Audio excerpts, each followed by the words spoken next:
Hello friends, UGC net knowledge point में आप सभी का स्वागत है। आज हम कर रहे हैं UGC NET paper 2 public administration के latest previous year question paper, जो कि अभी हाल ही में 7 जनवरी 2026 का पेपर है, जिसमें आज हम करेंगे question number 51 to 60।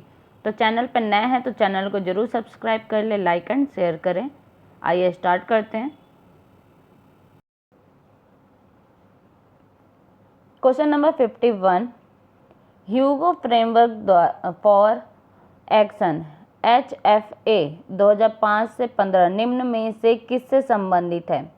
Gender budgeting से, आपदा प्रबंधन से, सनसेट विधायन से या परफॉर्मेंस बजट से?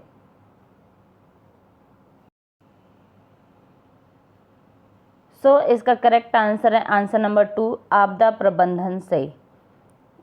एक्सप्लेनेशन है, ह्यूगो फ्रेमवर्क फॉर एक्शन यानी होयागो फ्रेमवर्क फॉर एक्शन HFA 2005 से 15 तक एक वैश्विक समझौता था, जिसका उद्देश्य आपदाओं के प्रति राष्ट्रों और समुदायों की शीघ्रता का निर्माण करना था। इसे जनवरी 2005 में कोबे, होयांगो, जापान में आयोजित आपदा नवीनीकरण पर विश्व सम्मेलन में अपनाया गया था। इसके बाद 2015 से 2030 के लिए सेंडाई फ्रेमवर्क लागू किया गया। ये याद रखने वाली चीज़ें हैं, ये जो अभी पेपर है उसमें पूछा जा सकता है कि सेंडाई फ्रेमवर्क कहाँ पे लागू किया गया है। तो ये जापान में कब से कब तक के लिए? 2015 से लेके 2030 तक के लिए। क्वेश्चन नंबर 52, मैचअप करना है लेखक और उसके विचार से Yehezkel Dror, Dwight Waldo, Rensis Likert और पीटर ड्रकर के बारे में।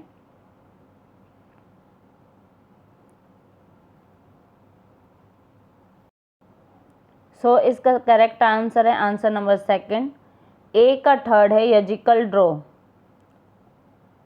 पैराडिग्म्स of policy sciences, Dwight Waldo, new public administration, Rensis Likert, interaction influence system और पीटर ड्रकर, नॉलेज सोसाइटी एवं नॉलेज वर्कर्स। एक्सप्लेनेशन है, यजिकल ड्रॉ नीति विज्ञान यानी पॉलिसी साइंसेस के क्षेत्र में उनके महत्वपूर्ण योगदान, पैराडिग्म्स ऑफ पॉलिसी साइंसेस के लिए जाने जाते हैं। डवाइड वाल्डो नवीन लोक प्रशासन यानी NPA के प्रेरणा माने जाते हैं, जिन्होंने प्रथम मुनब्रुक सम्मेलन में 1968 की अध्यक्षता की थी। रेंसिस इलेक्टस प्रबंधन प्रणाली में इंटरेक्शन इन्फ्लुएंस सिस्टम की प्रबंधकीय प्रणालियों सिस्टम 1 से लेकर 4 का विचार दिया। पीटर ड्रकर ज्ञान समाज, नॉलेज सोसाइटी ऑफ ज्ञान कार्यकर्ताओं, नॉलेज वर्कर्स की अवधारणा को लोकप्रिय बनाया। नेक्स्ट क्वेश्चन,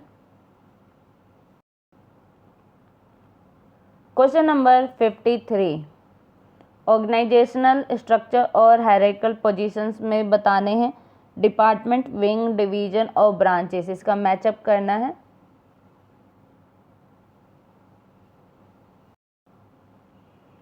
इसका करेक्ट आंसर है आंसर नंबर 2, ए का 4 डिपार्टमेंट। इसके पोजीशन पे कौन रहते हैं? Secretariat, wings additional joint secretariat, division deputy secretariat और ब्रांच अंडर सेक्रेटरीट के पास होता है।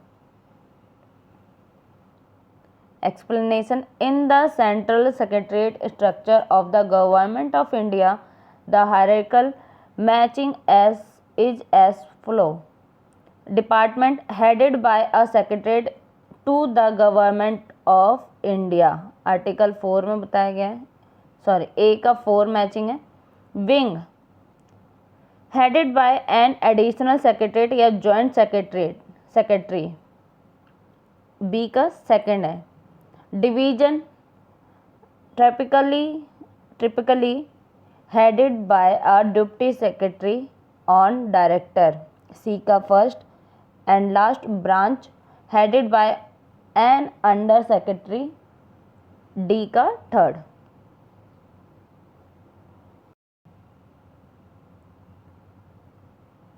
क्वेश्चन नंबर 54, निम्न में से कौन सा संस्थानिक निकाय फ्रांस में नागरिकों के प्रशासन अधिकारियों के खिलाफ शिकायतों के निवारण के लिए बनाया गया है? कौन सा है? विधि निवारण इकाई, प्रशासकीय न्यायालय, नागरिकों के न्यायालय या शिकायत निवारण न्यायालय?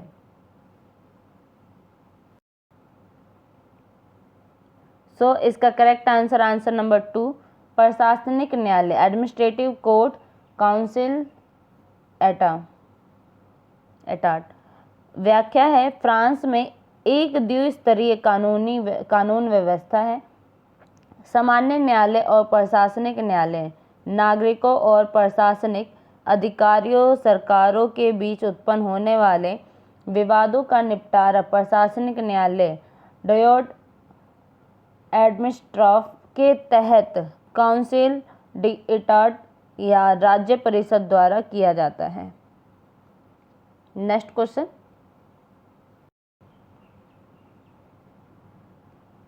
मैचिंग करना है स्टडी रिपोर्ट और रिलेटेड पर्सन से। A survey of public administration in India to examine various aspect of slums, civil service reform, national police commission. So इसका करेक्ट आंसर है आंसर नंबर थर्ड, ए का third, यानी a survey of public administration in India किसका है? Paul Appleby का। B का second, to examine various aspect of slums, Pranab Sen का। Civil service reform, PC Hota committee. And national police commission, sorry D है इसका, Dharmavira. Explanation है, a survey of the public administration in India 1953 में prepared by Paul H Appleby at the invitation of the government of India के द्वारा हुआ था। Committee to examine various aspect to slum, chaired by Pranab Sen के द्वारा किया गया था। Committee on civil service reform 2004 headed by PC Hota committee के द्वारा हुआ था। एंड नेशनल पुलिस कमीशन 1977 से 81 headed by the Dharmavira as chairman. जो धर्मवीरा थे वो चेयरमैन के रूप में यहाँ पे अपॉइंट हुए थे।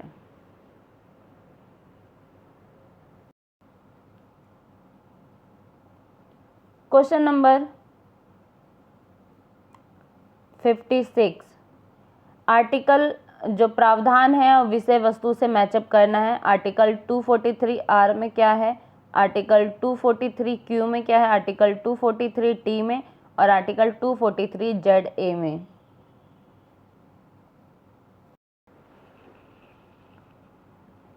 सो इसका करेक्ट आंसर है आंसर नंबर 2, अनुच्छेद 243 आर नगर पालिका की संरचना के लिए है। अनुच्छेद 243 क्यू नगर पालिका का गठन। अनुच्छेद 243 टी नगर पालिकाओं में सीटों स्थानों का आरक्षण। अनुच्छेद 243 जेड ए नगर पालिकाओं के लिए निर्वाचन। एक्सप्लेनेशन है, आर्टिकल 243 क्यू नगर पालिका का गठन। अनुच्छेद 243 आर नगर पालिकाओं की संरचना। अनुच्छेद 243 टी सीटों का आरक्षण। अनुच्छेद 243 जेड ए नगर पालिकाओं के लिए निर्वाचन।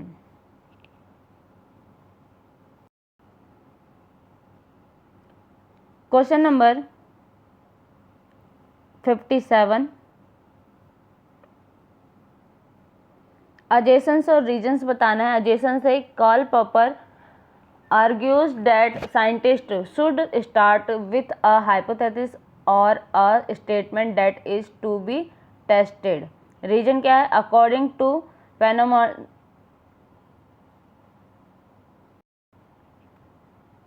According to phenomenology social world is a social construction.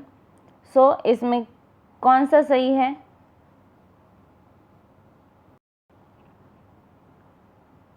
सो इसका correct answer, answer number 2 A R correct but not a explanation. A का उसका एक्सप्लेनेशन नहीं कर रहा है। व्याख्या है इसका, call popular philosophy of science emphasize that science advance thought hypotheses that are testable and refutable, making और adjacent क्या है, वो भी करेक्ट है, ये भी करेक्ट है और वो भी करेक्ट है। Phenomenology is sociological philosophical approach stating that social related is contested by human consciousness and interaction making region। तो ये भी क्या है, करेक्ट है।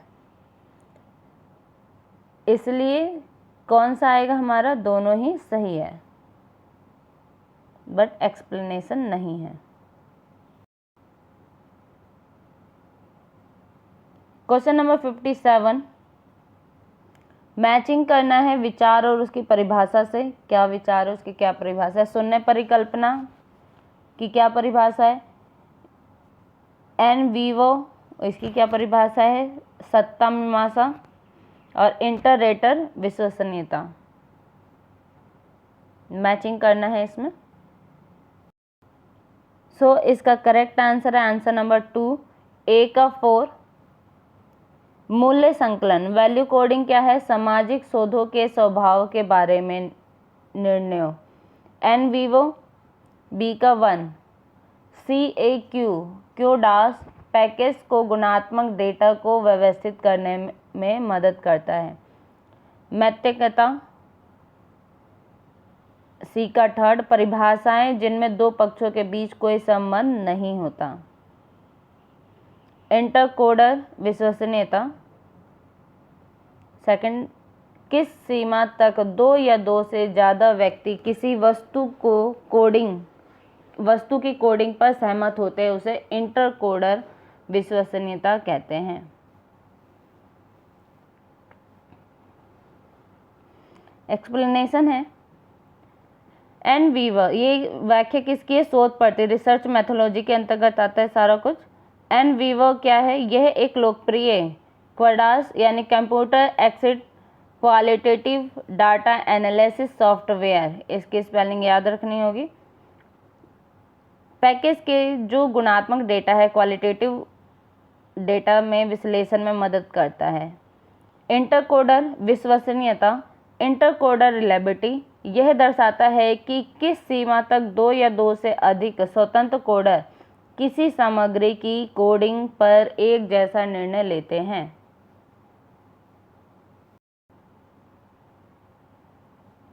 क्वेश्चन नंबर 59, निम्नलिखित अधिनियमों अभियोनों को कालानुक्रम में व्यवस्थित करना है। ए है बच्चों के निःशुल्क एवं अनिवार्य शिक्षा का अधिकार अधिनियम। बी है अनुसूचित जातियों के लिए वेंचर कैपिटल फंड योजना का शुभारंभ। सी है मानसिक स्वास्थ्य अधिनियम। डी है नशा मुक्त भारत अभियान।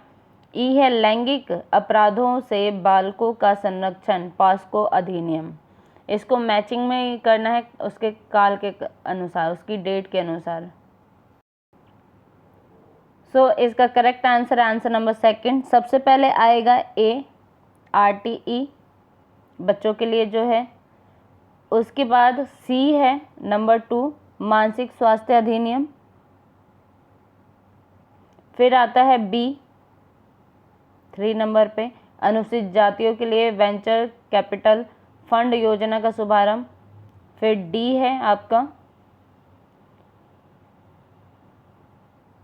ई है लैंगिक अपराधों से बालकों का संरक्षण एंड लास्ट में आता है डी 5th नंबर पे नशा मुक्त भारत अभियान। एक्सप्लेनेशन है, जब ये लागू हुआ तो उसके वर्ष। बच्चों को निःशुल्क एवं अनिवार्य शिक्षा का अधिकार अधिनियम RTE कब आया था? 2009 में पारित किया गया था और 2010 में लागू किया गया था।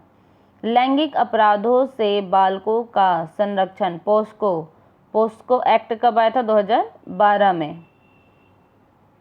अनुसूचित जातियों के लिए वेंचर कैपिटल फंड योजना कब आई थी? 2014 से 15 के बीच में। मानसिक स्वास्थ्य देखभाल अधिनियम mental health care act 2017 and नशा मुक्त भारत अभियान 2020।